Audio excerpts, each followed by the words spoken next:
Salut tout le monde, c'est Alex ici, ta prof d'anglais et ton américaine préférée, qui vit en France, le pays où le fromage est aussi varié que les accents en anglais. Aujourd'hui, je suis ravie de partager avec toi 15 conseils pour parler anglais avec confiance. Que tu sois au début de ton aventure linguistique ou bien déjà avancé. Ces astuces vont booster ton anglais plus vite qu'un espresso double à 8 heures du matin. Alors, installe-toi confortablement, prends des notes et surtout, amuse-toi. Let's go!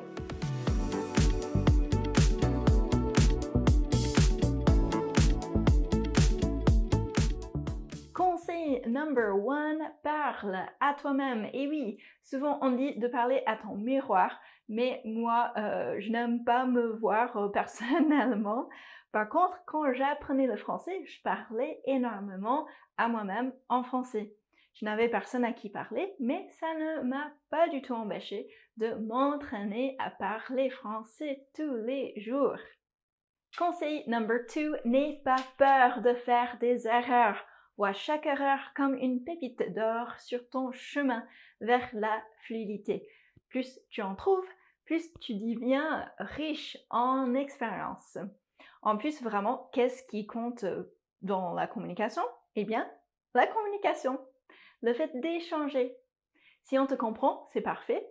Et si on ne te comprend pas, eh bien, on va te poser des questions et communiquer autrement pour pouvoir comprendre. Conseil number 3, immerge-toi dans la langue. Regarde des séries en anglais, des films, écoute des chansons. Si tu ne comprends pas tout, déjà, c'est normal. Tu peux te dire que c'est comme regarder un épisode de Lost. Mystérieux mais captivant. Et entre-temps, quelque chose qui t'aidera à passer le cap, c'est le fait de regarder un film ou une série en anglais, mais que tu connais déjà très bien en français. Ça va enlever de potentielles frustrations de compréhension en fait, tout en te faisant garder contact avec la langue. Woohoo! Conseil number 4, chante en anglais, transforme ta douche en concert privé. Ton shampoing sera impressionné par ta prononciation. Mais sérieusement, c'est super pour la compréhension et la prononciation. Conseil number 5, lis à haute voix, prends un livre, un journal ou même une boîte de céréales en anglais et lis à haute voix. C'est le moment de donner vie à ta voix intérieure d'orateur, de travailler ta prononciation et juste de continuer à intégrer l'anglais dans ta vie. Conseil number 6, pratique avec d'autres personnes ou avec l'IA ou avec qui veut bien t'écouter. La théorie est différente de la pratique et on doit faire le premier pas pour commencer et puis continuer à avancer. Conseil number 7, pense en anglais. Comment ça, Alex? Commence par des pensées simples comme I am hungry ou I need coffee et progresse vers des pensées complexes comme Why do we exist? Bonne chance avec la dernière. Conseil number 8, tiens un journal de motivation en anglais. Écris sur ta journée, tes rêves ou pourquoi tu penses que l'anglais ou parler anglais peut changer ta vie. C'est ton espace sans jugement. Conseil number 9, utilise des applis d'apprentissage. Il y en a plein qui sont ludiques, pratiques et surtout qui peuvent être utilisées en pyjama.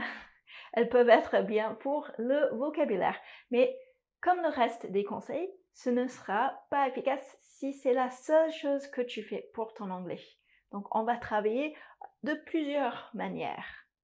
Conseil number 10, trouve un buddy ou des buddies d'apprentissage.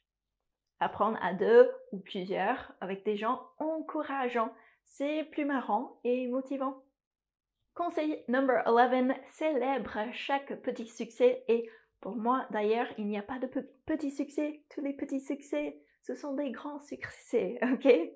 Alors, as-tu réussi à commander un café en anglais? C'est l'heure de la petite danse de la victoire, en vrai ou dans ta tête. Conseil number 12, évite de traduire mot à mot. L'anglais, c'est comme une recette de cuisine, chaque ingrédient compte, mais parfois, il faut improviser, car parfois, les mots ne se traduisent simplement pas. Et bien sûr, c'est le fait de suivre les autres conseils qui t'aidera à suivre celui-là. Conseil number 13, écoute, pause et répète. Alors, podcast, chansons, dialogues et de films, l'important, c'est de répéter jusqu'à ce que ton voisin pense que tu es devenu acteur ou actrice. Conseil number 14, pose des questions, sois curieux et curieuse. Même « Where is the library ?» compte, même si tu n'as pas l'intention d'y aller. Conseil number 15, sois régulier dans ta pratique. Un peu chaque jour vaut mieux qu'une overdose une fois par semaine, on est d'accord. Considère-le comme ta routine beauté, mais pour ton cerveau. Et voilà, ces conseils seront tes alliés pour parler anglais avec confiance. Rappelle-toi, le plus important, c'est de s'amuser en apprenant parce que c'est ça qui te fera revenir pour plus. Alors, 2 conseils finaux. Si tu as aimé ce contenu et que tu veux aller plus loin, inscris-toi à la liste d'attente de mon cours complet d'anglais, la Peasy Academy. C'est fun, c'est efficace et surtout, c'est peasy, comme easy peasy. Il faut juste cliquer sur le lien qui se trouve dans la description de la vidéo. Et c'est là aussi que tu trouveras plus d'informations. Et deuxième, dernier conseil, n'oublie bien sûr pas de liker cette vidéo, de t'abonner à ma chaîne et d'activer la cloche pour ne rien rater par là. Partage tes expériences et tes conseils en commentaire, j'ai hâte de te lire. À la prochaine pour plus d'aventures linguistiques. Bye!